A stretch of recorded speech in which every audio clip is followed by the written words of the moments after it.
This franchise has always been about players. It's always been about basketball. And it's about anything we can do to help the player become the best they can be. This is really a huge example and an opportunity to show the rest of the league and the world and that's involved in women's sports what it takes to be a high-level athlete. It's an unbelievable day for the Indiana Fever. Another step for our franchise, again, to make this the best franchise in the world. The Indiana Fever just dropped a $78 million bombshell, but that's not even the biggest news of the day. While everyone's talking about their new state-of-the-art facility, we've got the inside scoop on a free agency move they just did that's shaking up the entire WNBAS. So the Indiana Fever announced that they're going to open a new practice facility coming up before the 2027 season, but they're going to get their own facility now. And they showed the mock-ups online, and it's as you would expect, right? It's going to be state-of-the-art. It's going to be awesome. It's going to look cool. Caitlin Clark and the entire Fever roster has got a new FSC coming.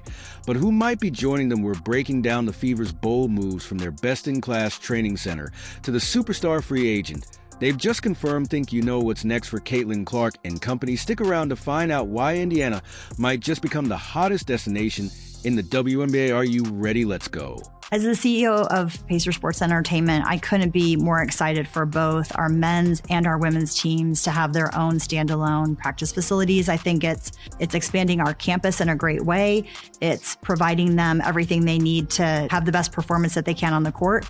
And I think it's... Picture this, a basketball paradise spanning 108,000 foot. That's exactly what the Indiana Fever just announced. But why now? What's the game plan behind this massive investment? Let's break it down. We're talking about a $78 million facility that's set to redefine what a WNBA team's home base looks like. This is almost twice the size of the biggest facility, whether current or planned in the WNBA, and is bigger than some NBA teams' facilities. The Fever are making a statement, and it's loud and clear. All of the weight and conditioning equipment. Obviously, we'll have 2 full-size courts. It'll be available 24/7 for them to come and utilize it, but also just the best in recovery, the best in mental health, places for them to be able to also record content, podcasts, and other things that they may have to go off-site and waste time doing things like that. So they can really maximize their time spent focusing on their performance and not on other things. So what's inside this Hoops Heaven? 2 full-size courts for starters. But there's more strength training areas that would make pro bodybuilders jealous, recovery rooms, sauce, and infrared facilities that feel more like a spa than a sports facility. It's everything a player needs to perform at their peak. Here's where it gets really interesting: mental health facilities, a full-service kitchen, a podcast studio, and a nail salon. The Fever aren't just thinking about training, they're thinking about the whole player experience. This facility is designed to help athletes thrive on and off the court. Well, first of all, our goals for this new training center is really to provide a first-in-class training center that is designed exclusively for women athletes. And I think that's important to note because it's not just a gym. It's a holistic approach to how women athletes train, recover, rehab. This is going to be the best in class when it comes to a women's professional training facility. And not just the day that it opens. We're going to set this up and think about this as the best in class for many years to come. Now, let's talk about timing. This palace is set to open its doors in 2027.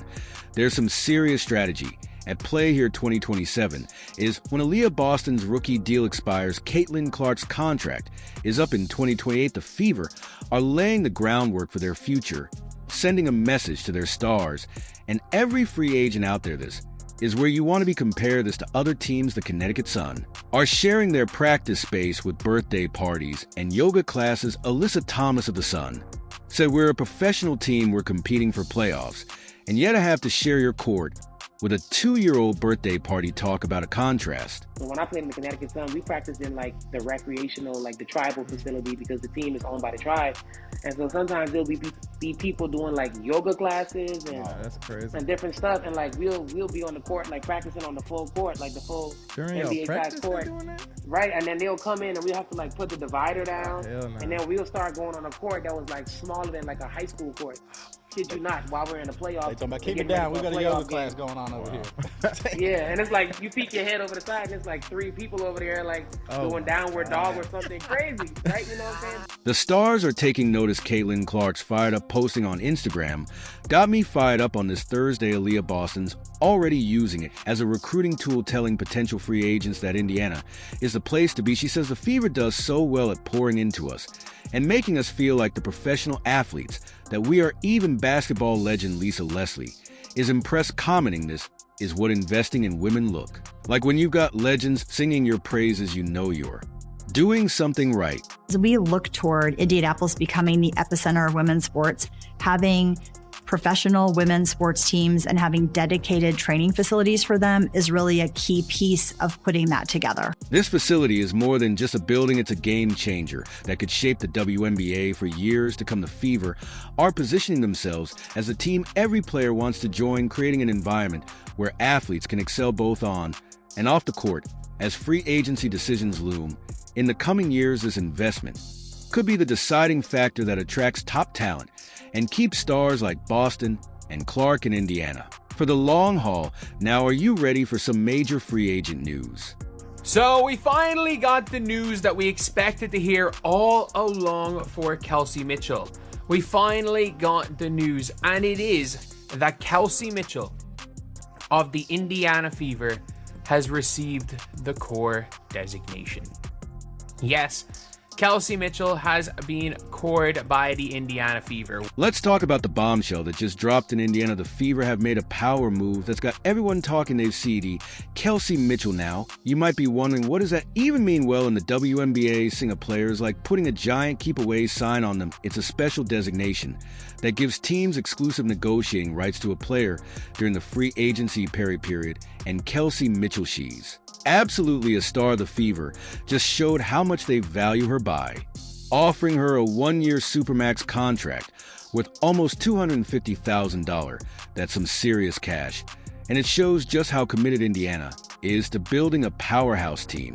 If you're asking me to give a percentage chance of Kelsey Mitchell staying, I would go as far as to say 99. I'd go as far as say 90. But here's where it gets interesting. Mitchell could still potentially leave the Fever, but only if the team agrees to a trade. If Mitchell really wanted out, which doesn't seem likely, the Fever could potentially get some serious assets in return. We're talking high draft picks, promising young players, or maybe even another established star. But why would Mitchell want to leave now? The Fever are building something special, and she's right at the center of it. Picture this: Kelsey Mitchell and Caitlin Clark in the same backcourt. That's a scoring explosion waiting to happen. As I've said, there's no reason why Kelsey Mitchell wouldn't want to play with the Fever. And we've basically seen the Fever posting about Kelsey Mitchell everywhere. So it's not like it's something that is unlikely, but it is going to be huge. And at this stage, it's like trust the process. It's trust the organization. Because look, this organization has proven that they're willing to put the money back to generate it. Mitchell averaged 3 points per game last season. That's elite level scoring, folks. And she did it while playing alongside Clark in Boston, who drew a lot of defensive attention last year in Clark. And Mitchell, you've got two of the most lethal scorers in the game sharing the same court. Defenses are going to have nightmares trying to figure out how to stop them. Both the Fever aren't just building a team, they're crafting a roster that could dominate for years to come. They've got 9 players already under contract for 2025, and they've still got around $650,000 in cap space. That's enough to pay Mitchell her supermax salary and still have room to sign another max player and a key veteran T. This is the smartest thing for you. And there's no way that and there's no agent in the world that would tell Kelsey Mitchell not to sign with Indiana. To be honest, there is no agent in the world that will tell any player not to sign in Indiana. Mitchell's core designation is a rare move for the Fever. In fact, She's only the 5th player in the franchise's 25-year history to receive this honor. We're talking about a club that includes legends like Tama Catchings. That's the kind of company Mitchell is in now, and Mitchell, she's not taking this lightly. She's been vocal about her connection to Indianapolis, saying, "I've always seen Indianapolis as a home for me." Team should Kelsey Mitchell play for if she's, like, in reality? The answer is the Indiana Fever. Like, there's no basketball, there's no genuine basketball reason for her to play for anyone else. Is there even a non-basketball reason for her to play for the Fever? There's no, like, maybe if we're talking about, like, non-basketball reasons, like personal reasons maybe, but like off the court reasons there's none either. So you think the Fever are done during the offseason? Guess what? It's only just begun. Remember that extra cap space? Well, here's the plan. There's a 6 feet 4 inches unicorn who's about to hit the open market, and she's got the Fever written all over her. And here's the twist. She's already dropped some major news about her current team. Are you ready for this potential game changer? Also, you're one of the top free agents in this year. So, I mean, do you have any ideas of what you might prioritize, or do you plan to stay in Dallas next season? Yeah, I mean, I've already communicated with Dallas how grateful I am because they've made this a home for me for the past years, and I'm working with them together and finding a next home for me because I've already played my last game in Dallas. We're talking about none other than Sada Sabali during a media availability for Unrivaled Sab. Dropped this out of nowhere. "I've already played my last game in Dallas." Just like that, the WNBA free agency landscape shifted dramatically.